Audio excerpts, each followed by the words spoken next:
जय Hind and hello guys, स्वागत है आपका आपके अपने यूट्यूब चैनल ज्ञानदेह होस्ट में। एंड इस वीडियो के अंदर आपको बताने वाला हूं IBPS clerk 16th online form 2026 के बारे में।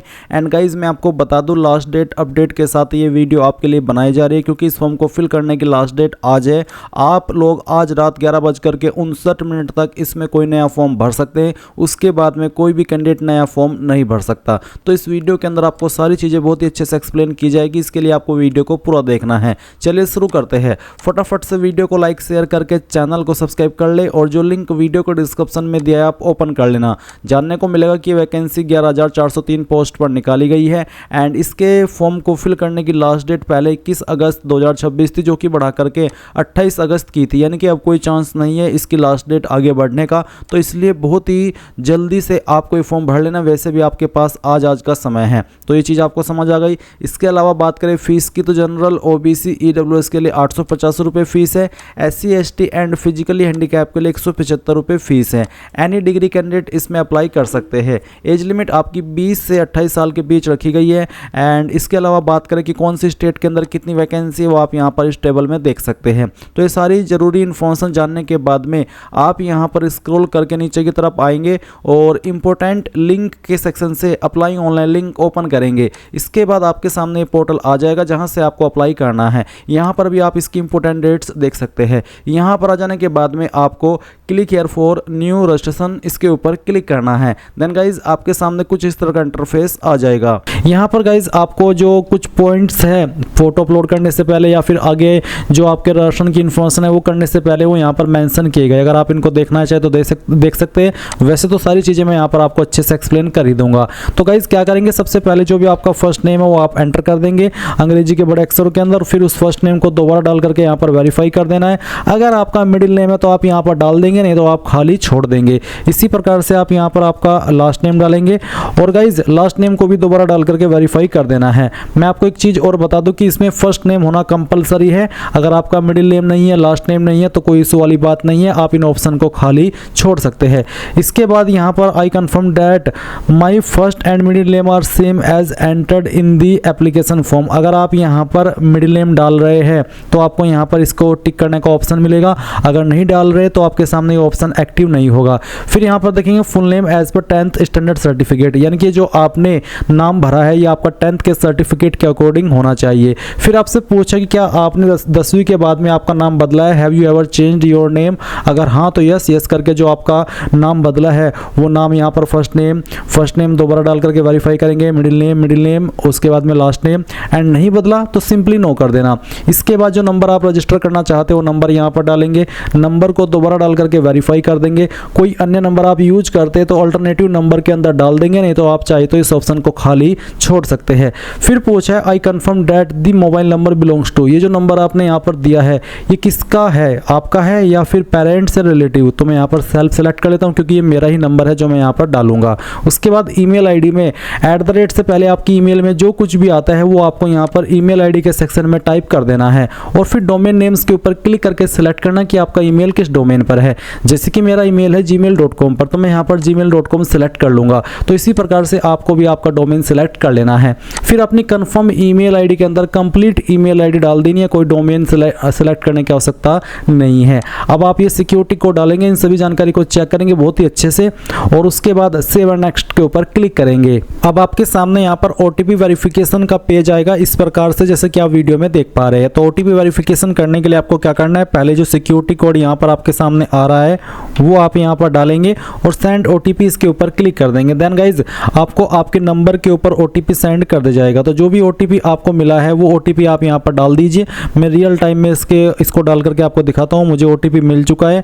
मैंने यहाँ पर OTP डाला और उसके बाद वेरीफाई OTP कर दिया। आप देखेंगे नंबर वेरीफाई हो चुका है। अब आपको सेम तरीके से आपका ईमेल वेरीफाई करना है। तो पहले आप ये सिक्योरिटी कोड डाल दीजिए और उसके बाद में सेंड OTP के ऊपर क्लिक कीजिए। देन आपको सेम तरीके से आपकी ईमेल के ऊपर भी एक OTP सेंड किया है। तो जो भी OTP आपको मिला है अभी तुरंत चेक कर लेना अपनी ईमेल, और उसमें आपको एक OTP देखने को मिल जाएगा। वो OTP आपको यहाँ पर डालना है और इसको डालने के बाद में वेरीफाई OTP कर देना है। तो आप देख सकते हैं कि ईमेल भी वेरीफाई हो चुका है। अब मैं यहाँ पर नेक्स्ट के ऊपर क्लिक करता हूँ। फिर आपके सामने आप देखेंगे कि जो आपका रजिस्ट्रेशन है वो हो चुका है और आपको रजिस्ट्रेशन नंबर एंड पासवर्ड की जानकारी आपके आपके डिस्प्ले के ऊपर देखने को मिलेगी। आप यहाँ से इसका स्क्रीनशॉट लेना चाहे तो ले सकते हैं। वैसे लॉगिन की डिटेल आपको ईमेल और मैसेज के माध्यम से भी सेंड कर दी गई है। अब आप यहाँ पर नीचे की तरफ स्क्रॉल करके जो आपका फोटो सिग्नेचर है वो अपलोड करेंगे। एक तो आपको लाइव फोटो भी इसमें कैप्चर करना है। इसकी गाइडलाइंस भी आप यहाँ पर देख सकते हैं ताकि थोड़ा सा आपको आइडिया मिल सके। जो फोटो आप अपलोड करेंगे उसका साइज 20 से 50 KB के बीच में होना चाहिए। डायमेंशन 4.5 सेंटीमीटर इंटू 3.5 सेंटीमीटर का रखा है, ये आपको प्रेफर किया है। एंड डायमेंशन आप यहाँ पर 200 इंटू 230 पिक्सल के बीच में रखेंगे तो ज़्यादा बेहतर रहेगा। सिग्नेचर का साइज 10 से 20 KB के बीच में आपको रखना है, ये आपको सजेस्ट किया है। और डायमेंशन 140 इंटू 60 का आपको यहाँ पर प्रेफर किया है। अब आप क्या करेंगे, तो सबसे पहले तो आपको आपका जो फोटो है वो अपलोड करना है। तो ब्राउज इसके ऊपर क्लिक कीजिए, जहाँ पर भी आपकी फोटो फाइल है सेलेक्ट कीजिए। जैसे कि मैं ये फाइल सेलेक्ट करता हूँ, ओपन करता हूँ, इस तरह से आपकी फाइल यहाँ पर आ जाएगी। उसके बाद गाइज आपको यहाँ पर लाइव फोटो कैप्चर करना है। ये आप मोबाइल से अगर करना चाहते हैं तो क्लिक हियर टू स्कैन, इसके ऊपर क्लिक करना, दूसरे मोबाइल से इस QR कोड को स्कैन कर लेना और आपका जो फोटो है वो मोबाइल से कैप्चर कर लेना। या फिर आप कंप्यूटर से कैप्चर करने के लिए कैप्चर फोटो इसके ऊपर क्लिक करेंगे एंड देन आपका जो कैमरा है वो ऑन हो जाएगा। आप कैप्चर इसके ऊपर क्लिक करेंगे और फिर यहाँ से इसको सेव कर देंगे। सेव करने के बाद आपका फोटो यहाँ पर आ जाएगा। ऊपर आपको बोला कि I confirm that this is my recent photo, जो कि 6 महीने से पुराना नहीं होना चाहिए, तो आप इसको टिक कर देना। नीचे लाइव फोटो को कैप्चर कर यहाँ पर टिक कर देना। फिर नीचे आएंगे तो देखेंगे इसमें सिग्नेचर है, तो सिग्नेचर की फाइल भी आपको सिलेक्ट कर लेनी है। मैंने आपको बताया कि इसका साइज आपका 10 से 20 KB के बीच में रहना चाहिए। तो फाइल सेलेक्ट कीजिए, ओपन कीजिए और उसके बाद आपकी फाइल यहाँ पर आएगी, यहाँ पर टिक कीजिए एंड इसके बाद नेक्स्ट के ऊपर क्लिक कर दीजिए। अब आपके सामने यहाँ पर बेसिक डिटेल आ चुकी है। तो सबसे पहले आपको आपकी कास्ट कैटेगरी सेलेक्ट कर लेनी है, जैसे कि general, EWS, OBC, non creamy layer यानी कि NCL, ST या फिर SC, जो भी है वो आपको सेलेक्ट कर लेना है। उसके बाद आप यहाँ पर देखेंगे आपको नोटिस दिया गया कि आपका जो कैटेगरी सर्टिफिकेट है वो किस तरह से होना चाहिए। आप यहाँ पर इसको ओके कर देना। फिर आपको डिटेल्स ऑफ डिसेबिलिटी यानी कि आपसे पूछा कि क्या आप विकलांग है और आपकी विकलांगता 40% या उससे ज़्यादा है। अगर हाँ तो यस, नहीं तो आप नो करेंगे। यस करेंगे तो आपके सामने ऑप्शन एक्टिव होंगे, जैसे कि टाइप ऑफ डिसेबिलिटी, इन सभी के आंसर आपको करने होंगे। नहीं है आप विकलांग तो सिंपली इसमें नो कर दे और आपके सामने ये बाकी के ऑप्शन एक्टिव नहीं होंगे। एक और विकलांगता से जुड़ा हुआ है जो ऑप्शन एक्टिव होगा वो होगा are you a person with specified disability covered under the definition of section 2S। Basically ये कहा है आपसे कि क्या आप इस एक्ट के अकॉर्डिंग डिसेबल्ड है और आपको लिखने में प्रॉब्लम है, आपको उसके लिए स्क्राइब चाहिए। अगर हाँ तो यस, नहीं तो आपको नो करना है। फिर यहाँ पर आपसे पूछा कि क्या आप रिलीजियस माइनॉरिटी कम्युनिटी से बिलोंग करते हैं। अगर हाँ तो यस, और यस करके आपको बताना है कि आपका रिलीजन कौन सा है। जो भी है वो आप सिलेक्ट कर लेंगे। इसके बाद यहाँ पर आपसे एक्सपीरियंस के बारे में पूछा है, जहाँ पर पूछा है कि whether serving in government, quasi government, public sector undertaking including nationalized banks and financial institutions. अगर आप सर्व कर रहे गवर्नमेंट, क्वासी गवर्नमेंट, इनके अंदर जो यहाँ पर बेसिकली आपसे पूछा है तो आप यहाँ पर यस करेंगे, नहीं तो आपको नो कर देना है। फिर क्या आप एक्स सर्विसमैन है, अगर है तो यस, नहीं तो यहाँ पर भी नो करना है। फिर क्या आप एक डिसेबल्ड एक्स सर्विसमैन यानी कि दिव्यांग एक्स सर्विसमैन है, अगर हाँ तो यस, नहीं तो आपको नो करना है। उसके बाद नीचे की तरफ आएंगे, फिर पूछा कि क्या आप एक dependent of serviceman killed in action यानी कि क्या आप उनके आश्रित है जो कि सेवा के दौरान मारे गए थे, वो शहीद हो गए थे। अगर आप ऐसे कैंडिडेट है तो यस, नहीं तो आपको नो करना है। फिर पूछा कि क्या आपको छूट चाहिए जो कि मिलती है window, divorced women judicially separated from there husband और जिन्होंने दूसरी शादी भी नहीं की है। तो अगर आप ऐसे कैंडिडेट हैं तो यस, नहीं तो आपको नो करना है। फिर CWE CRP ऐप पे डिटेल आपसे पूछा क्या आप CWE CRP फॉर क्लर्क यानी कि इस एग्जाम के लिए पहले भी अपियर आप हुए हैं। अगर हाँ तो यस करके आपको बताना है। नंबर ऑफ अर्लर अटेम्प्ट, आपने पहले कितनी अटेम्प्ट दी है उसके बारे में आपको यहाँ पर बताना होगा। और फिर यहाँ पर बताना होगा कि आपका जो अटेम्प्ट है जिसमें पूछा कि select the CWE CRP CSE attempt earlier यानी कि लास्ट अटेम्प्ट आपका कौन सा था वो आपको सिलेक्ट करना होगा। अगर आप अपियर नहीं हुए हैं तो आप यहाँ पर नो कर सकते हैं। इसमें बोला है कि note to select multiple CWE CRP clerk attempt please hold the control key यानी कि अगर आप यहाँ पर मल्टीपल अटेम्प्ट सेलेक्ट करना चाहते तो आपको कंट्रोल की सिलेक्ट करनी है और फिर आप यहाँ पर जो भी आपने अटेम्प्ट दी है पहले वो सभी सेलेक्ट कर सकते हैं। एंड गाइज अगर आपने नहीं दिए पहली बार ये फॉर्म भरे तो सिंपली इस वाले सवाल में नो कर देना और अगर दी है तो यस करके जिस तरह से मैंने जानकारी भरने को बताया है आप भर दीजिएगा। फिर पूछा डिटेल्स ऑफ अप्रेंटिसशिप, तो आपसे पूछा कि क्या आप एक ट्रेंड अप्रेंटिस है of any of the participating public sector banks, state bank of India या फिर एनी अदर BFSI सेक्टर यानी कि क्या आपने अप्रेंटिसशिप किया स्टेट बैंक ऑफ इंडिया से या फिर जो बैंक इस वैकेंसी में पार्टिसिपेट कर रहे उनसे या फिर BFSI सेक्टर में। अगर हाँ तो यस, यस कर पर यह करने के बाद में आपको बताना होगा कि किसके अंदर आपने अप्रेंटिस की है वो आप सिलेक्ट करेंगे। Time period of apprenticeship in the selected PSB SBI BFSI sector, यानी कि डेट आपको सेलेक्ट करनी होगी, कब आपने अप्रेंटिसशिप स्टार्ट की थी, कब तक कंप्लीट कर ली थी वो डेट, और फिर जो HRMS ID है वो आपको बताना होगा कि आप जो NATS पोर्टल है या फिर NAPS पोर्टल है उसके ऊपर रजिस्टर है, अगर हाँ तो यस करके फिर आपका जो रजिस्टर नंबर है वो भी देना होगा। नहीं कि है आपने अप्रेंटिसशिप तो आप सिंपली नो कर देना। फिर यहाँ पर नीचे आएंगे और नेशनलिटी के बारे में बताएंगे, इसमें इंडियन। फिर यहाँ पर पूछा है vacancies of state UT you are applying for, कौन से स्टेट के लिए आप अप्लाई कर रहे हैं वो स्टेट आपको सिलेक्ट कर लेनी है। उसके बाद स्टेट कोड ऑटोमेटिकली आ जाएगा। फिर यहाँ पर opted language for local language proficiency, यानी कि जो आपका लोकल लैंग्वेज प्रोफिशिएंसी टेस्ट होगा वो आप किस लैंग्वेज में देना चाहते हैं वो आपको सिलेक्ट करना है। फिर इसके बाद में I hereby declare that I am proficient in reading, writing, speaking and understanding the above opted specified local language of the state UT applied for, यानी कि मैं जिस स्टेट के अंदर अप्लाई कर रहा हूँ उसकी जो लोकल लैंग्वेज आपने यहाँ पर सेलेक्ट की है वो लोकल लैंग्वेज मैंने मुझे लिखनी आती है, पढ़नी आती है, बोलनी आती है और समझनी आती है, तो आप यहाँ पर टिक कर दीजिए, ये आपके होना ज़रूरी है।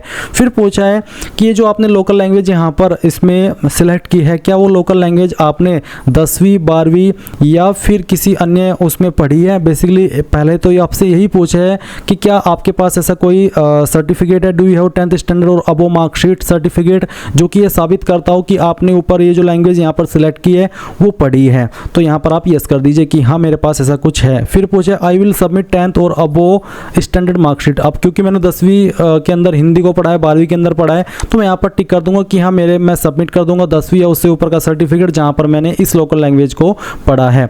उसके बाद centre of preliminary examination preference first, यानी कि जो आपका प्रीलिम एग्जाम आप देना चाहते हैं वो आप किस सिटी में देना चाहते हैं इनमें से वो आप सिलेक्ट कर लेंगे, उसकी पहली चॉइस आप देंगे। सेकंड चॉइस क्या रखना चाहते हैं वो आपको सिलेक्ट कर लेना है। फिर जो मेन एग्जाम है उसकी जो पहली चॉइस है एग्जाम सेंटर की वो आपको सिलेक्ट कर लेनी है। ये जो ऑप्शन आपके सामने आएंगे इन्हीं में आपका सेंटर रहेगा, इसलिए इन्हीं में से कोई आपको सेलेक्ट करना होगा। उसके बाद नीचे आता है कि kindly indicate medium of examination, how you would like the paper to be presented to you, यानी कि किस लैंग्वेज में आप पेपर चाहते हैं, English and Hindi, English and Urdu, तो जो भी लैंग्वेज के विकल्प हैं उनमें से जो आपको सेलेक्ट करना है अपनी मर्जी के अकॉर्डिंग वो आप सेलेक्ट कर लीजिएगा। आईडी प्रूफ डिटेल तो आप यहाँ पर टिक कर देंगे और फिर बताएंगे कि इनमें से आपको कौन सी आईडी देनी है। काफ़ी सारी आईडी है, देख सकते हैं, ये Aadhaar with photograph, Aadhaar card, PAN card, तो जो भी देना चाहे वो आप अपनी मर्जी से यहाँ पर सेलेक्ट कर लेना। जो भी आईडी आप सेलेक्ट करेंगे वो आपको आईडी प्रूफ नंबर के अंदर उसका नंबर डाल देना है। पर्सनल डिटेल में आपको आपकी डेट ऑफ बर्थ सेलेक्ट करनी है, पहले डे फिर मंथ और उसके बाद में जो भी ईयर है वो भी आपको सेलेक्ट कर लेना है। उसके बाद गाइज यहाँ पर आपको जेंडर सेलेक्ट कर लेना है, मैरिटल स्टेटस बताना है, unmarried, married, window, widower, divorced, judicially separated, तो जो भी है वो आप सेलेक्ट कर लीजिए। फिर Aadhaar card number, I consent for use of Aadhaar, तो यहाँ पर आप आधार कार्ड का नंबर डालेंगे, फिर पैन कार्ड का नंबर डाल देंगे। फिर आपसे पूछे do you have twin, triplet, quadruplet, brother sister, यानी कि क्या आप जुड़वा, तिड़वा, चौथवा भाई बहन है, अगर हाँ तो यस, नहीं तो आपको नो करना है। अगर आप इसमें यस करेंगे तो फिर आपको बताना होगा उसके बारे में और भी डिटेल। एंड गाइज इसके बाद आप यहाँ पर आपका फादर नेम डालेंगे, मदर नेम डालेंगे, शादी हो चुकी है तो पति या पत्नी का नाम देंगे, फादर नेम दोबारा डाल करके वेरीफाई, मदर नेम दोबारा डाल करके वेरीफाई। उसके बाद नीचे की तरफ आपको आपका प्रेजेंट एड्रेस देना है, तो जो भी आपका प्रेजेंट एड्रेस है वो आप यहाँ पर लाइन 1, 2, 3 के अंदर डाल देंगे। एड्रेस भरते समय स्लैश, कोमा, इस तरह का जो कैरेक्टर है उसका इस्तेमाल मत करें, नहीं तो एरर आता रहेगा। फिर यहाँ से आपकी स्टेट आपको सिलेक्ट कर लेनी है, डिस्ट्रिक्ट आपकी कौन सी हो डिस्ट्रिक्ट आप सिलेक्ट कर लेंगे और जो भी आपका पिन कोड है वो भी आपको यहाँ पर डाल देना है। अब अगर आपका परमानेंट एड्रेस और प्रेजेंट एड्रेस एक है तो आप इस बॉक्स को टिक कर देंगे, अगर अलग है तो अनटिक करके अलग से अपना परमानेंट एड्रेस यहाँ पर भर सकते हैं। अब किस एड्रेस के ऊपर आप अपनी एप्लीकेशन फीस की GST इनवॉइसिंग या फिर कह लीजिए कि फीस की स्लिप भिजवाना चाहते हैं वो आप सिलेक्ट कर लें और उसके बाद नीचे की तरफ आएंगे और सेव एंड नेक्स्ट के ऊपर क्लिक करेंगे। अब आपके सामने यहाँ पर क्वालिफिकेशन का सेक्शन आ चुका है। आपकी क्वालिफिकेशन 21 अगस्त 2026 तक कंप्लीट हो जानी चाहिए, इसके बाद में होगी तो आप एलिजिबल नहीं होंगे। एंड अगर आपकी परसेंटेज 59.99 है तो आप उसको यहाँ पर 60% लिख सकते हैं। तो सबसे पहले आपको 10वीं की इन्फॉर्मेशन भरनी है। 10वीं में आपको बताना है आपके बोर्ड का नाम, तो आपने किस बोर्ड से आपकी 10वीं की उस बोर्ड का नाम आप लिख देंगे, चाहे वो यूपी बोर्ड हो, CBSE बोर्ड हो, ICSE बोर्ड या फिर किसी अन्य स्टेट का बोर्ड। उसके बाद किस डेट में आपने इस क्वालिफिकेशन को पास कर लेता वो साल आप यहाँ पर इस तरह से सेलेक्ट कर लेंगे। ये सेलेक्ट करने के बाद में आपकी परसेंटेज कितनी थी वो आप यहाँ पर डाल देंगे। अब अगर आपके नंबर CGPA के अंदर है तो आप उनको परसेंटेज में कन्वर्ट करेंगे और यहाँ पर अपनी परसेंटेज फिल कर देंगे। देंगे। इसके बाद आपको ग्रेजुएशन की जानकारी सेम तरीके से भरनी है। Enter graduation equivalent name of the board university institute. आप यहाँ पर इनमें से कोई भाषा भी भर सकते हैं, या तो आपके इंस्टीट्यूट का नाम, या फिर आपकी यूनिवर्सिटी का नाम, या फिर आपका जो भी डिग्री कॉलेज है उसका नाम आपको यहाँ पर देना है। तो जो भी है वो आप यहाँ पर भर देना, इनमें से कोई एक जो मैंने आपको यहाँ पर एक्सप्लेन करके बताया है। फिर आपकी क्वालिफिकेशन कौन सी, अगर आपकी क्वालिफिकेशन लिस्ट के अंदर है तो यहाँ से सेलेक्ट कर ले, नहीं तो अदर्स के ऊपर क्लिक करके खुद से अपनी क्वालिफिकेशन का नाम आप यहाँ पर दे सकते हैं। उसके बाद आपको स्पेशलाइजेशन में बताना है, जो भी अगर आपके ऊपर एप्लीकेबल हो रहा है, यहाँ पर आ रहा है लिस्ट में तो आप उसको सेलेक्ट कर लेंगे, नहीं आ रहा है तो अदर्स के ऊपर क्लिक करके खुद से भर देंगे। फिर कब आपने इस क्वालिफिकेशन को पास कर लेता वो भी आपको यहाँ पर सेलेक्ट कर लेना है। चलिए मैं यहाँ पर आपको सेलेक्ट करके दिखाता हूँ इस तरह से, जैसे कि आप यहाँ पर देख पा रहे हैं। एंड देन उसके बाद आपको आपकी परसेंटेज डाल देनी है। ये डालने के बाद में गाइज आप देखेंगे पोस्ट ग्रेजुएशन, तो अगर आपने पोस्ट ग्रेजुएशन भी किया तो आप उसकी जानकारी भी भर सकते हैं। कोई प्रोफेशनल क्वालिफिकेशन हो तो उसकी जानकारी भी सेम तरीके से भरेंगे। वैसे अगर कंपलसरी की बात करें तो 10वीं एंड ग्रेजुएशन आपके पास होना कंपलसरी है। उसके बाद नीचे आपसे पूछा कि क्या आपको ऑपरेटिंग एंड वर्किंग नॉलेज है कंप्यूटर सिस्टम की, अगर हाँ तो यस, नहीं तो आप नो करेंगे। यस करते हैं तो फिर आपको बताना होगा कि किस तरह से है। सर्टिफिकेट है कंप्यूटर ऑपरेशन का, कंप्यूटर लैंग्वेज का, डिप्लोमा है, या फिर डिग्री है, या फिर आपने 10वीं 12वीं के अंदर वन ऑफ सब्जेक्ट के रूप में कंप्यूटर को पढ़ा है। जैसे कि अगर आप study in high school college institute इसको सेलेक्ट करते तो आपको बताना होगा कंप्यूटर एज ए सब्जेक्ट या फिर IT एज ए सब्जेक्ट, जो भी था वो आप सेलेक्ट कर लेना। अगर नहीं है तो आप इसमें नो भी कर सकते हैं। अब अगर आपके पास कोई एक्सपीरियंस है तो आप उसकी जानकारी भी यहाँ पर भर सकते हैं। तो पहले तो आपको बताना होगा कि प्रेजेंटली काम कर रहे हैं, अगर हाँ तो यस, नहीं तो आप नो करेंगे। उसके बाद नेम ऑफ द एम्प्लॉयर वाले सेक्शन में आपको बताना होगा किस बैंक के अंदर या किस बंदे के यहाँ पर रह करके आपने काम किया है। डेजिग्नेशन यानी कि किस पोस्ट पर रह करके काम किया है, किस टाइम आपने जॉब ज्वाइन की थी वो डेट आपको सिलेक्ट करनी होगी, कब तक की थी वो डेट आपको 2 में सिलेक्ट करनी है।